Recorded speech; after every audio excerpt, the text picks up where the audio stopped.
Helps to add us back into the stream during the intro. Perfect. Welcome to NasCanucks. We're live. It's 8:02 p.m. Eastern, 5:02 p.m. Pacific. We are YouTube's best free live online auto racing podcast with a Canadian spin presented by Vibraprint. Check out Vibraprint online for all your custom printing solutions. Coupon code Canuck. You forgot to add it could possibly turn into an absolute crap show at any moment. That's true. We're going to talk the stages. No, that's changes. Dave Bowie, right? You're a big fan. We know.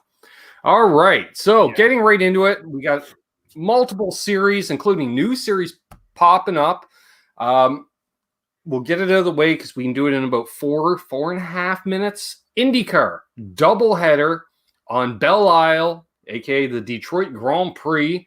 Kind of, that was Penske's foray back into track ownership / promotion, we'll say, because he doesn't own the track, but he leases it.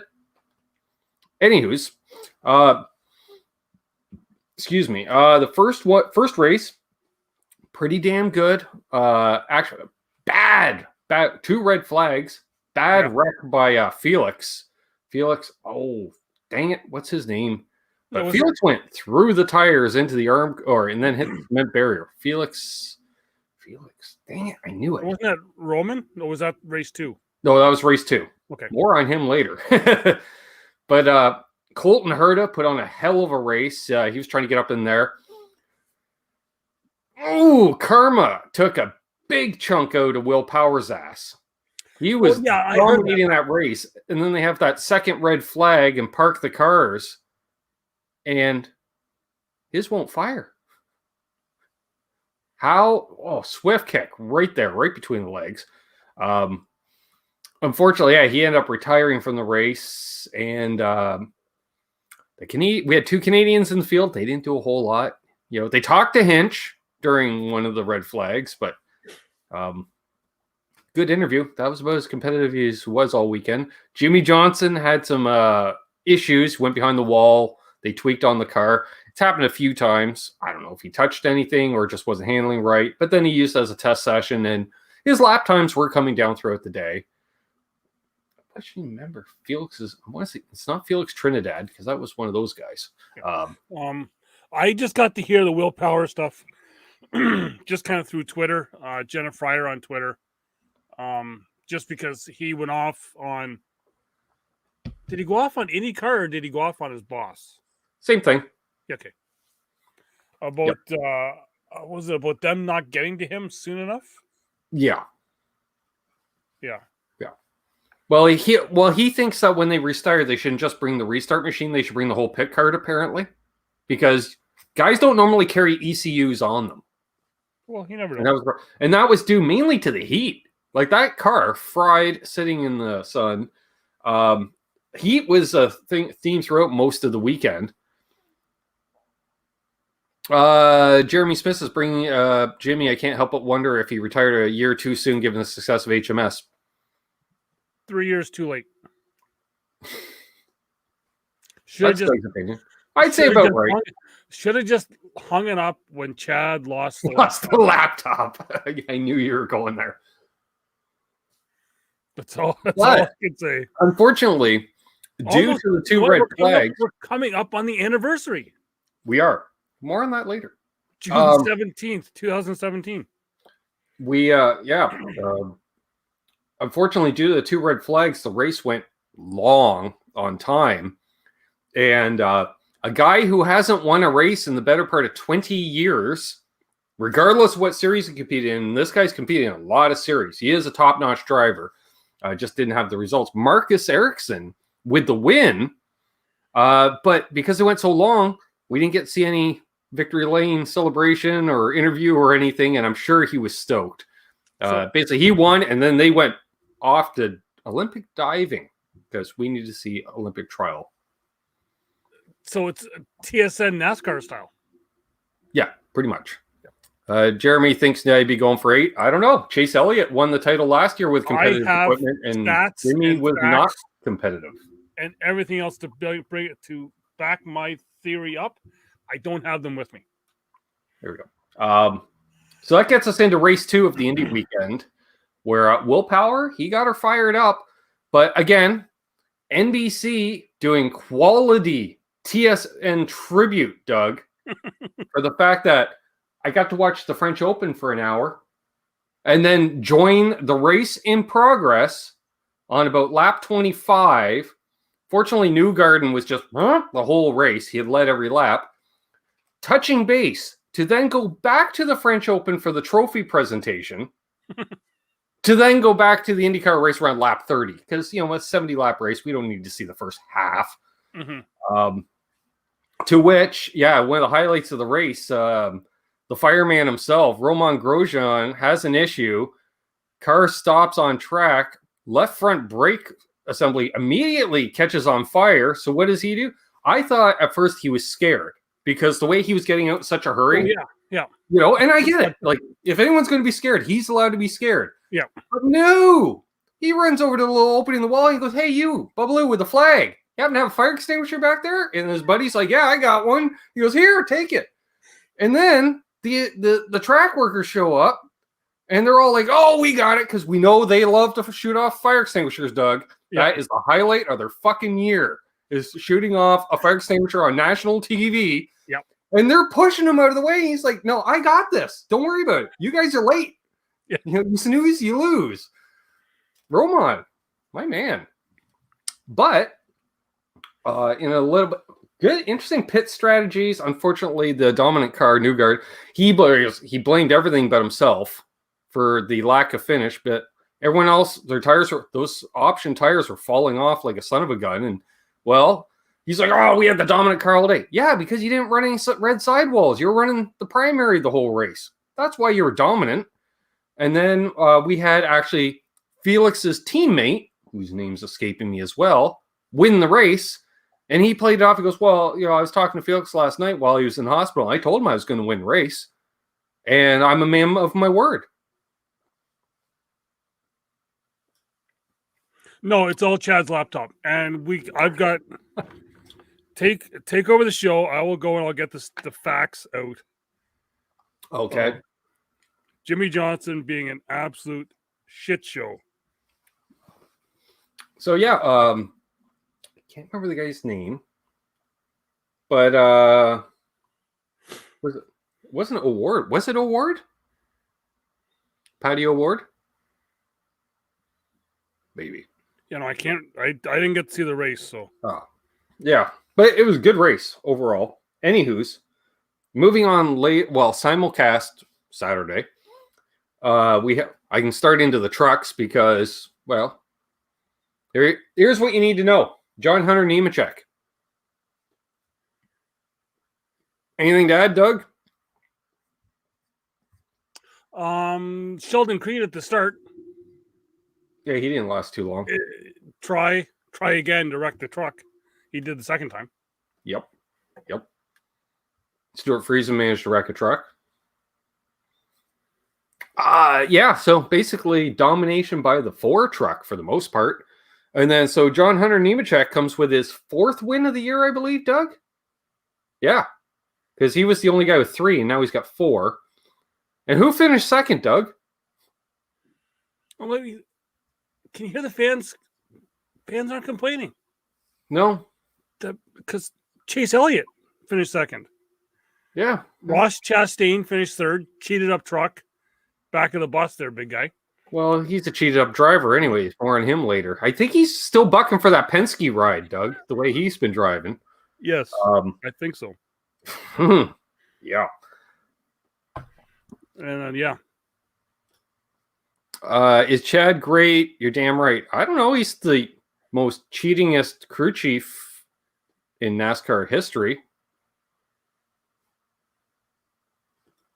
Just saying. He has been fined and suspended more than any other crew chief in NASCAR.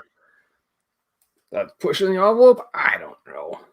But yeah, so John Hunter Nemechek wins truck race, which brings us into the Xfinity race, which all of a sudden the fans, Doug, we can't have cup drivers running in the lower series. No way. No. Why? KB, Kyle Busch. Yep. Out there in the Twix. I like the looks of that car. That Twix car was sharp. Even though, speaking of, like Jeremy's been mentioning in the chat, speaking of, he's saying, I'd like to see Jimmy go for the 8th to prove, best driver in NASCAR history. I don't know. Even though he doesn't have the championships, Kyle Busch is probably. I think so, yes. For across the board. Like, the guy's don't even count his cup wins, just his Xfinity and truck wins. That basically equals Richard Petty right there. Yep. And pretty soon, Kyle Busch as a driver is going to have the record for most wins over any organization, Hendrick Motorsports. Yeah. I can't pick up the data now, but if you go back and you look at the season of 2017. I didn't say they were shit. I'll say they're shit. I don't think they're the greatest ever. Chad is actually also a total ass. We've got proof of that for ourselves. But anyway, Jeremy, if you go back and look at the year 2017, yes, give me Jimmy's stats up until Sonoma. Dominant car. The first 15 races. I believe, if I remember correctly, it was 5 wins. Led a ton of laps. The weekend of Sonoma. This is the anniversary weekend of that, 2017. Chad Knaus loses his laptop. Jimmy Johnson wins 0 races the rest of the season, leads 50 laps. Then look at the rest of his career. How many wins? And look at his laps led. It won't even calculate up to the amount of laps that he led prior to Chad losing his laptop in just 2017. So, yeah. A little suspicious. Yeah. A little bit. So, Xfinity, Kyle Busch stinks up the show, basically. And he was the second driver of the weekend at Texas to take a bow after winning a race, because John Henner decided to do the bow after the truck race. Exactly, yeah. And Kyle allowed it. As he said, he's just he's really, he seems to be, and when he hears interviews, he's talking big picture, a lot of big picture stuff. Excuse me.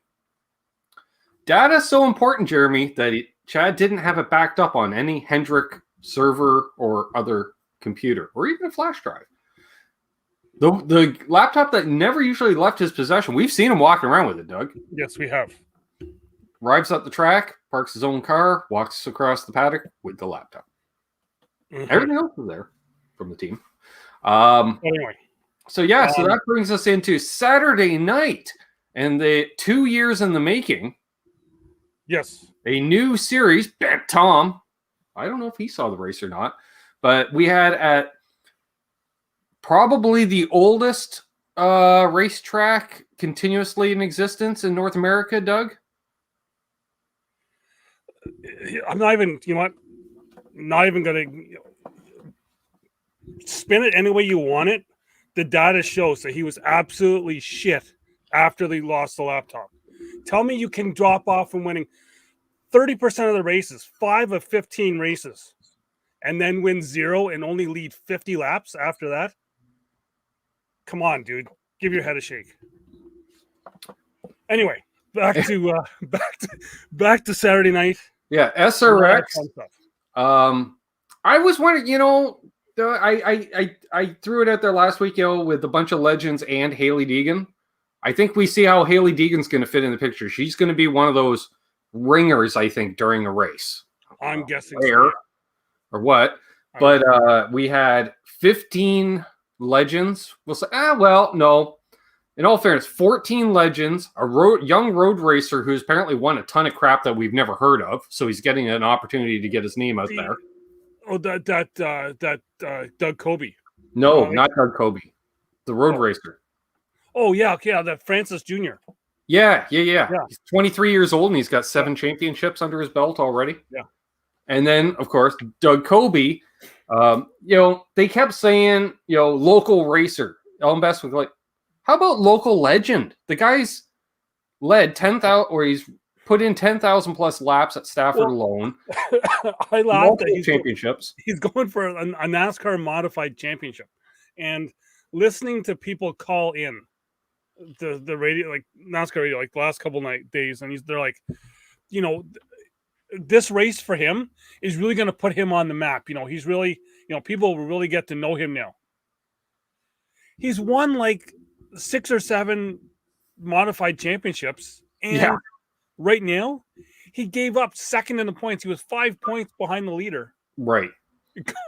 And we should mention the Wheel Modified Series. There's a North Division and a South Division, and media covers the South Division far more than the North, for whatever reason, So we get it there, and we had drivers in age, like I said, from 23 to 66 years of age. Interesting, right off the bat, they ran 2 15-minute sessions. Okay, sure. But at least they admit it's just heat races. We're going to invert the field. Doug, when they break it down, we're going to invert the field, and then we're going to run them again. Low, average, gives you the pole. We get that because but a lot of invitational events, that's what we see. Short track invitations. Yeah, exactly. Because I remember as a kid going to Flamborough, and that's what they used to do, like the Canada Day shootout all the time. Yeah, so that was cool. Equally prepared cars, but you do have a crew chief. 1 crew chief per 3 drivers, and one crew chief was acting like a spotter. A celebrity crew chief.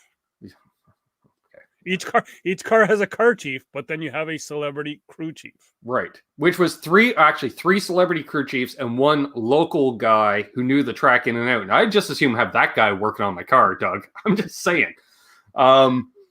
As well as, they basically had a crew to work on for repairs. No spotters. They kept saying that. No spotters, which at first I was like, that's kind of odd. But then a lot of short tracks don't have spotters. And guess what? Dirt, nobody has a spotter in dirt. No. Although 3 drivers in the field had a spotter because Mike Dean could not shut up. He was on that race. I was like, no, you're not allowed to do that. Yeah. But it was interesting. We had a little bit of tight racing, and after the 2 15-minute heats, hey, local guy Doug Kobe passed the most cars. Unfortunately, during it, Greg Biffle got run right over by Helio Castroneves. Yeah.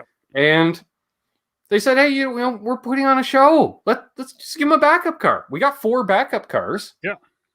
Which I was okay. I'm like, sure, why not? I'm actually surprised they did not give Bill Elliott a backup car. Yeah, considering they waited so long to get him running just to turn around and he dropped out right after, and they didn't even mention that he dropped out. I noticed that. Yes, yeah. We should also mention, because we found out when Michael Waltrip decided to test the Armco barrier, that if you're in the pits getting repaired, you don't go down laps. No. So you could get, be repaired for 10 laps, but you don't lose that. But you can get lapped out on the track. Yeah. So far, I'm liking everything about the series other than the only thing at this point I don't like about the series. Lap 1 of the feature, I'm pulling in. And lap 99, I'm hauling my ass back out because I'm still on the lead lap. Well, there was a bit of controversy with Biffle going to the backup car. Denny Hamlin, who was watching, said, hey, how fresh are those tires he's got on there? I was like, good call, Denny, because Denny does a lot of short track stuff, right? Where your tires got to last all night. And I was like, man, Biffle did have a little newness, and Danica was not. Danica doing her best impersonation of Clint Boyer all night. Just have at it, boys, and it was. You know what? They could use a third person in the booth. Is all I'm saying. Like I'm okay with Danica being in there, but they need a third person in the booth. It's always better with 3 people. Yeah. But there was, like at least, and Jeremy's kind of said it, at least NASCAR with the Phantom caution, there may be a water bottle on the track or something. And not just we're going to stop at the bunch up the field.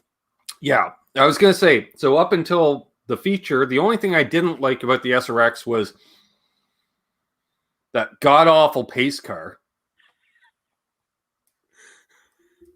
I just heard ZZ Top as inspired by Dr. Zeus.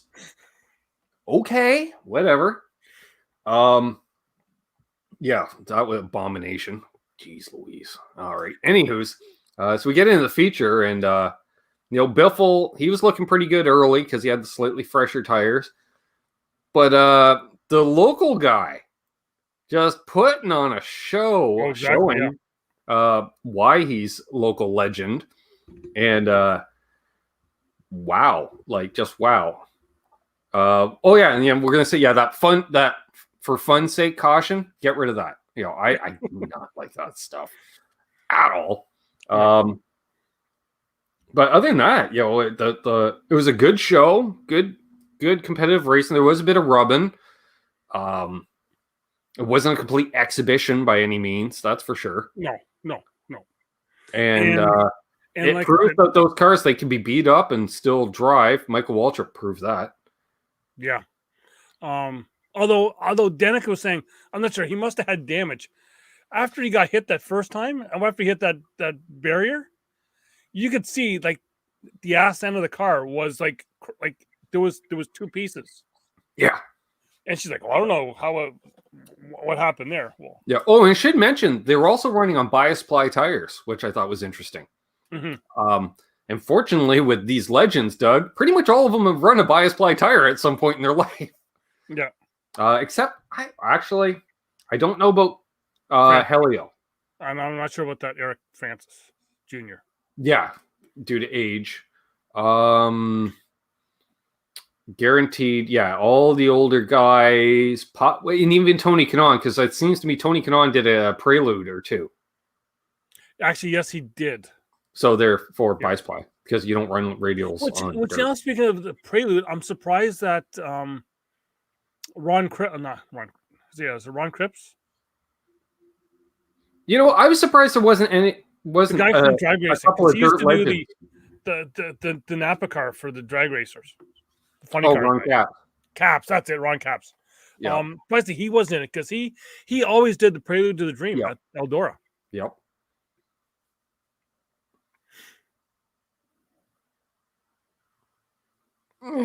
Yeah. I could just totally do without him at all. Yeah, exactly.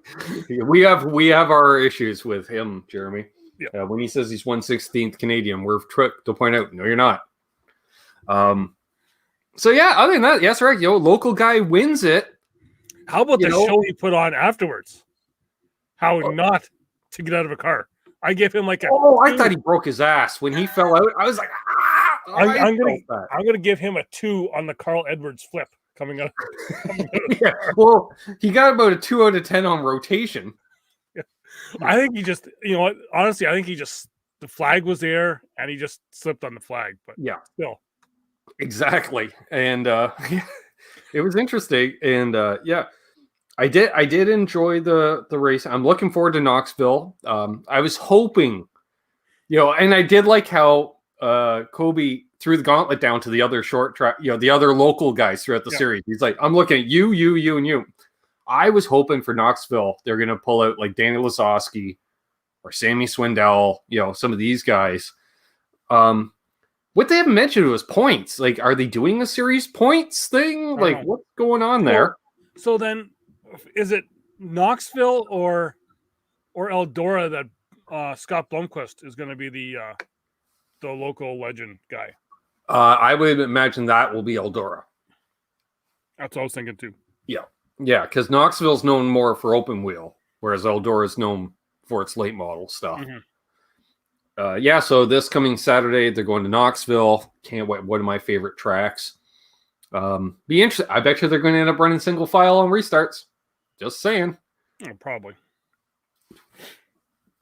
But yeah, it was good to see, and pretty good coverage overall. Didn't mind it at all.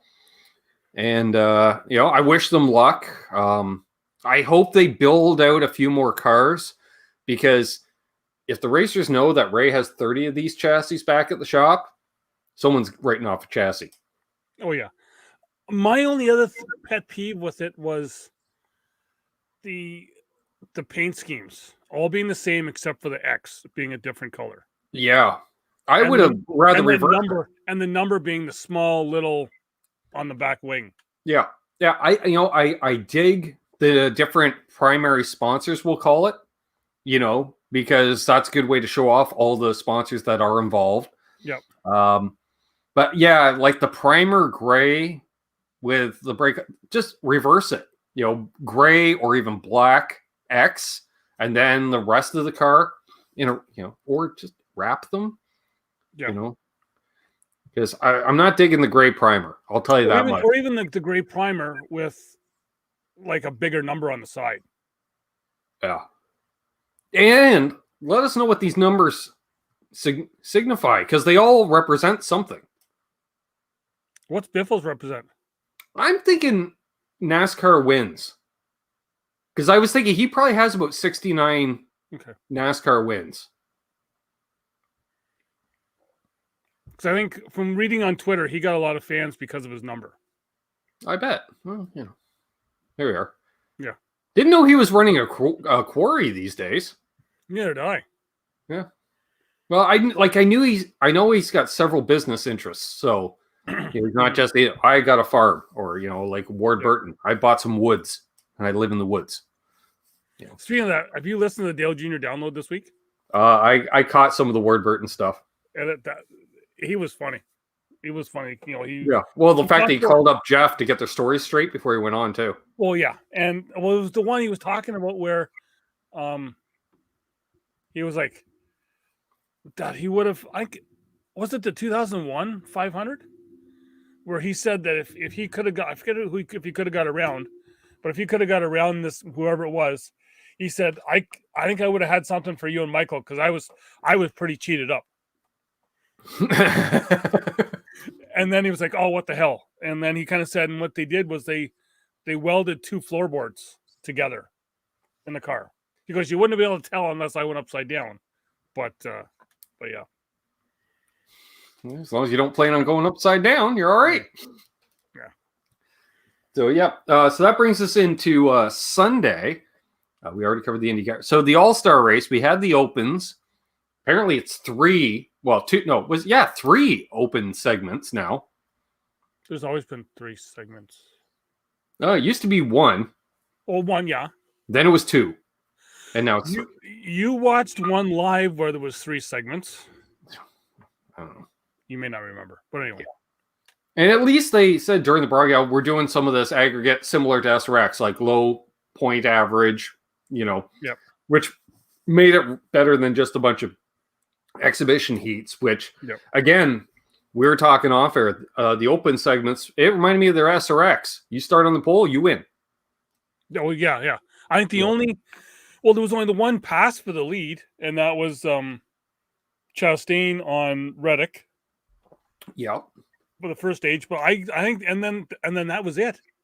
The only other thing would have been when Stenhouse went up into Davidson, and Davidson made a comment on the radio like what the hell? Like he just came right into me and like tried to wreck me, and who is his crew chief? I just forget now, but basically said, "Hey, that's him."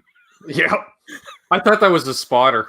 It was a crew chief with a spotter. It was just like, hey. Yeah. It was So you know what? I will say I was a little surprised Matty D got the fan vote. I thought Bubba Wallace would have got it, but I'm glad Matty D got it. You know what? Matty D has a big online following. Right? And I'm guessing the Wood brothers would kind of have something a little more to do with that too. And with his big following. Yeah. It really didn't surprise me at all.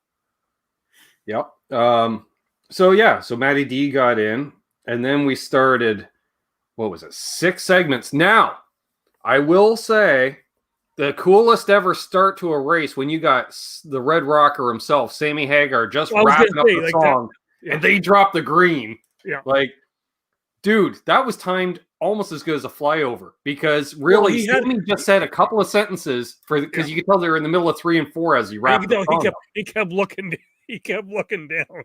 Yeah. And it was because at first I'm like, well, this race isn't going to start for a while. Sammy's doing music, and we know from Charlotte the stage is sitting right there. Yeah. At the end of the road. Up in the stands though. But he's up. Yeah, he's amongst the fans, and him and dang it, I can't remember the name of his. That's his longtime guitar player from the Cobble Wobble band. Yeah. As well. No, he doesn't play this. He might play in the circle as well when Satch can't. Anyways, hitting my other life here, folks. But yeah, him and the other guitar player were obviously playing to a backing track, unless the drums were hidden under the stands along with Michael Anthony on bass. But yeah, so the two of them were playing and trading off licks and having a grand old time. You could tell Sammy was right into it. Oh yeah, and for sure. You know, I dug it because literally, you know, here's them in the stands, and they go, "Oh, by the way, here's green flag." And I was like, I was like, damn, I'm glad I didn't fast forward through the pre-race show, you know, because all of a sudden I would have been like, wait, what? Yeah. That was cool. And then, you know, I don't think I've heard Clint that fired up in the booth. Well, let alone that final segment. If you know, just the last 10 lap segment, Clint in the booth was just, well, it reminded me of like when Mikey goes up an octave, you know, for 10 minutes straight. Because that was Clint. Clint was on 14. Forget about 10. He was on 14. I don't know if they showed it on Race Hub tonight. I don't know if you've seen it. Clint, after being out on the front stretch there to do the opening, like half an hour, and he had to go to a backup shirt. It was just like he just got out of the shower. The track temperature was possibly the hottest Larry Mack had ever seen, 147 degree track temperature. Yeah. To the point where, like, early in the race, like Tyler Reddick, they said, you know, do you want to come in? He goes, no, these heat cycles is helping the car. And I'm like, what? I don't think those tires are cooling down under caution. They're just as hot. Yeah. But yeah, I don't know. With field inverting, like, there wasn't really dominance, but you know, like other than it was like if you're out front, you're going to be out front. That's all. Yeah, that's all exactly. Until literally the end, we can go right to the end of the race because because I don't need to talk about Truex at all because he was always right on the cusp. He was. I'm kidding. Part of his car was always in frame, Doug. Part of his car was always in frame on the close-up battle shots. Well, like, you know, like we're gonna invert 12 in the first stage. Where's he? 13th. Yeah. Well, literally, you know what it would remind me of? It would be like the I'm gonna go on a tangent. The photographers in the old wrestling magazines back in the day, because it would always be like, you know, Ric Flair and Dusty Rhodes lock horns while Barry Windham looks on. That was Martin Truex looking on. Yeah. You know, because it was always while somebody looks on. That was Martin. Well, yeah, and even like Radioactive, he was like, I think the only sound bites they had of him was "this sucks." Yeah. How about, you know, that end of it? You know, Clint's losing it because Larson decides to go right up on the outside. Oh yeah, go around the outside to take the lead, and Chase is like, I'll run you up into the dirty track a bit, and then the wily veteran Brad Keselowski went left turn. Oh, and then damn near pulled it off. And Clint's like, you're clear. Clint, you're not the spotter. As much as we have the one Hendrick fanboy, clearly Clint is not a Hendrick fanboy because he was rooting anybody but Hendrick win this race. Yeah. I've never heard him root for Penske so much. Come on, Brad, you can do it. Oh, you fucked it up. You know? So Kyle Larson. Yeah, Larson. With his second All-Star race win, 2 in a row for him personally because he missed last year's All-Star race. Yep. He seems to have the hot ride right now. Yep. So that brings us into news of the week. Well, and you know what? That news of the week. Well, we knew ahead of time because there was a story that came out that typical right after we're like done our show. Yeah. Actually, I think I went back to the chronological order. I think we may have just started the show last week when that news came out. But yeah, so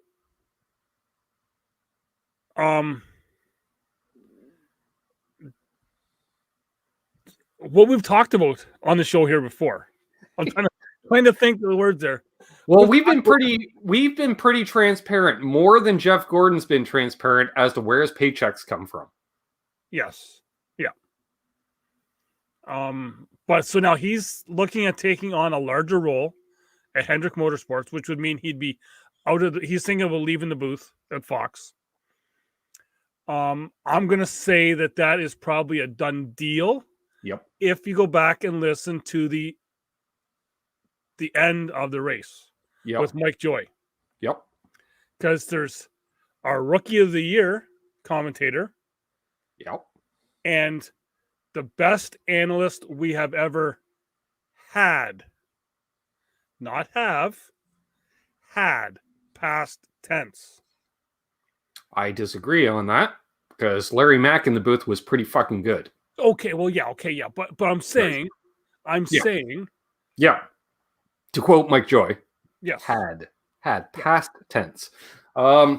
Which brings me to Doug. Who do you put in the booth to replace Jeff Gordon? I think there's an obvious candidate. Oh yeah, well, there's one. The guy's not retiring. I would love to see him retire and go into the booth, but it's not going to be. No, but I think they still need 3, Jeremy. I think they still need 3. Yeah, you like said earlier in the show, you got to have that third person to bounce stuff off of. I will say I did enjoy, as much as I'm a Darrell Waltrip fan, him leaving and Clint going in, that did open things up in the booth as far as personality, as far as not having just Hendrick fan club every week.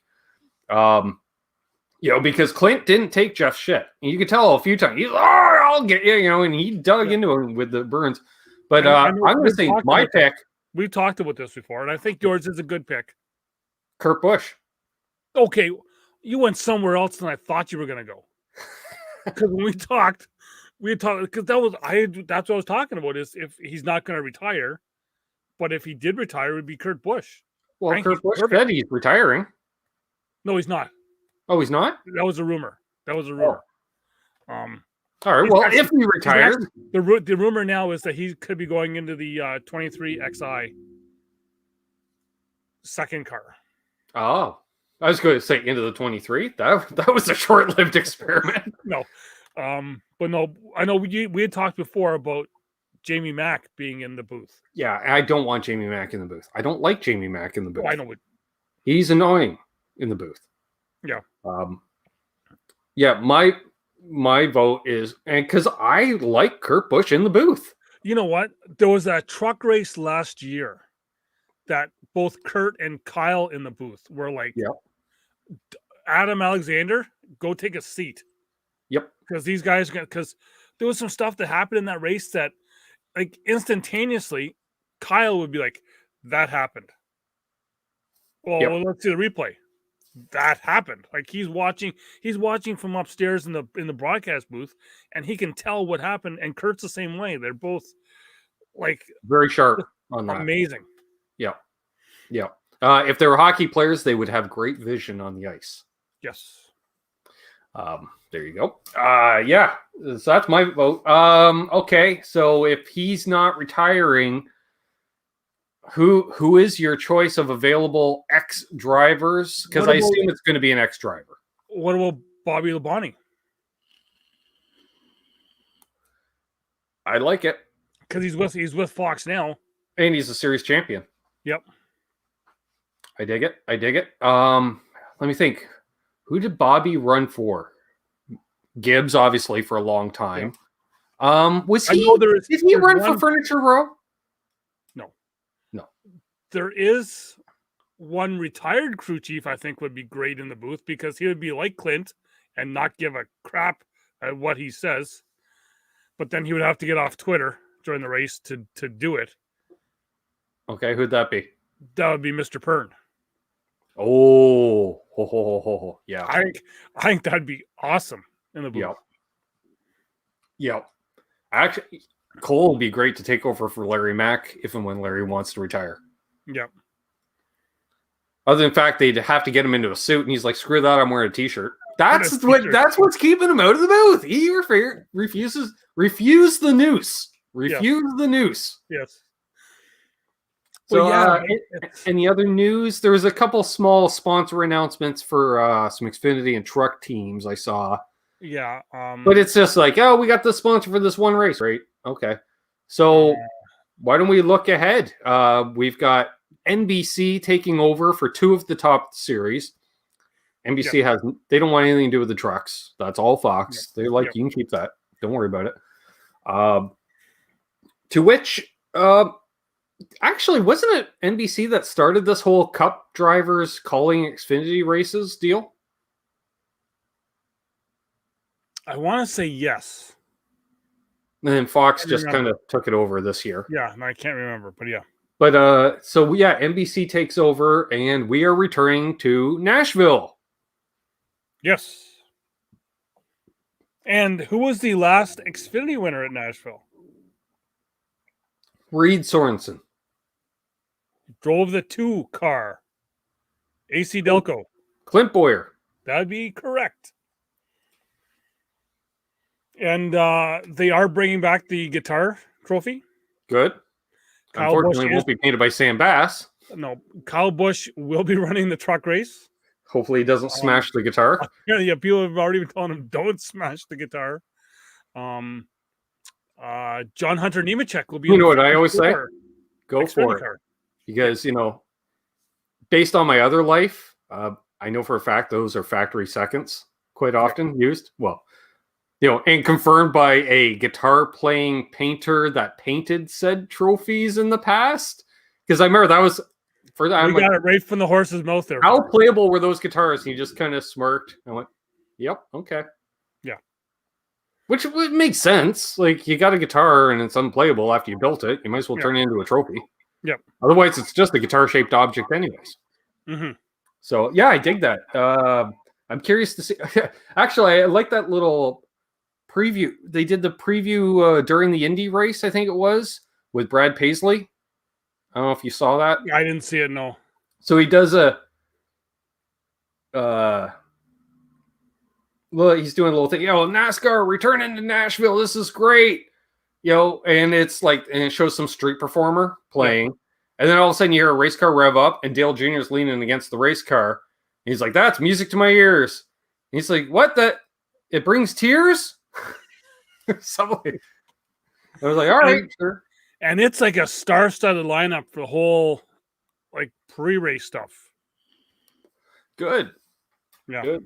So. Well, there is that connection. And there's been, like going back, Marty Robbins, but even, do you remember Brooks and Dunn and Dale Earnhardt? Good friends, at and away from the track. We probably won't see it on TV, but John Anderson will be doing the pre-race concert. I feel sorry for the sound man. I love John. Yeah. Sound man's nightmare, though. That guy. Actually, I forget who else is playing the pre-race concert, but it's going to be featuring John Anderson, so he'll be doing some, not the full. Maybe show. It's Clint Black. I don't know what he's up to. No, not Clint Black. No, I heard the whole throwdown. Or yeah. So, who's your pick for? Let's see who in the Cup Series has run at Nashville previously. Essentially, yeah, all 3 series are going. Nashville is a mile and a half, is it not? Yeah, I'm trying not to confuse it with Memphis. One's a mile and a half, one's a mile and a third. Yeah. I suppose I could look it up, but concrete track. They are running the same left side tire that they ran at Charlotte, and they're running the Dover right side tire because they saw excessive tire wear. Imagine that on a concrete track. You want to run a concrete tire. I don't want to say it, but Larson. Really, can you not say that name? I'm almost wondering because I'm thinking Kyle Busch might already have a win there, But then again, maybe not because I'm trying to think because he was already in Cup by that time. But who, who was still running? Well, you said Clint Boyer was the last winner there, so actually that's and Kyle will have a truck series, so he's on the track with the truck series. And he will be running the truck series again Friday night. Well, I'm going with Kyle. Which one? Busch. You could just say Kyle, and you get 2. You get a twofer. Yeah. But yeah. Yeah, until he shows otherwise, how can you not say Larson? I don't know. You've been saying Truex the last month and a half. How can you not say Larson? The tide has changed. Mark your calendar, June 15th, folks.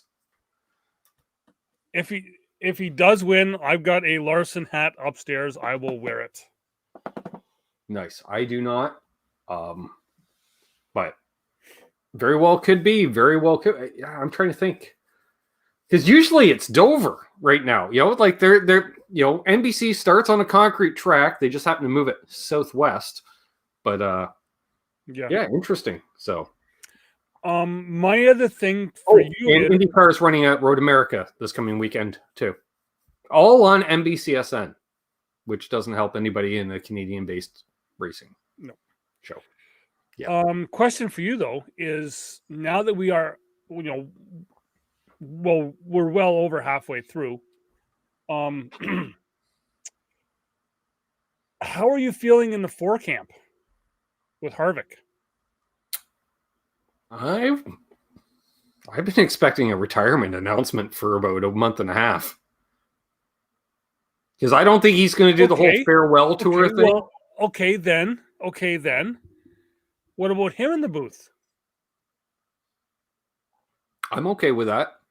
He's showing that he can be in the booth. And he and Clint don't mind ribbing each other either. Oh, you know what? That would, I want that now. Now saying that there, I want that, because it'd be funny, because even he can then relate with Clint, because who was it when this weekend there, RC came on the radio, right? And Clint was like, "That's RC's voice. I've had that talk to me before." Yeah. But and that's the thing, because Harvick, he's run for RC, he's run for Stuart Haas, which I should clarify. Future of the sport. We've been talking, all the major owners who are getting up there in age. Tony Stewart isn't getting up there in age, although I'm not sure how much of Stuart Haas he actually owns. I've always been wondering about that, because I think Gene Haas still owns the vast majority of that operation. I think so. Because he was just given that team for come race for me. Yeah. So. Harvick could be because I have a fit. I think he's ready to hang him up, and he's got. It's interesting. I'm wondering, does KHI expand back into racing rather than just sports agent when Kevin retires? Possibly. Especially as the kids get older, that's a good excuse to reform KHI or expand KHI. Oh, exactly. Yeah, especially with the way Keelan's been going. On other news, Penske said that he will make an announcement when he's ready to make an announcement on what's going on with his team. Brad still is keeping the lips sealed on what's going on. And Austin Cindric has not been shooting down questions on if he'll be driving in the 2-car next year. Well, the only thing I think is, because the 2 being the cornerstone car, I really think they'd move Logano to the Deuce. Fitting. But there's big changes with the 2 coming next year anyways, because I'm pretty sure Miller is done. Yep. Like they're doing the Keystone branding this year to push that. Mm-hmm. So I don't know. Nobody drinks Keystone. That's probably why they're advertising it. Yeah. So who knows? So other than that, anything else? Speaking of alcohol and coolers and that, there was one guy, I will just end it with this, called into Dave Moody yesterday. I had a good laugh, because he was all upset because he's going to see what happens this weekend in Nashville with SMI. He's not happy that SMI did not allow coolers into the race at Texas this weekend. They should have allowed coolers. He's going to have to drive home sober. That he was very upset that people had to wait in line for an hour and a half, because he interviewed 1,000 people standing in line during the race. Did he? So then you didn't watch the race either then, because you were standing in line interviewing people that were upset And then other people called in and said, "Did you not see all like the free cold towels that they were handing out in cold water?"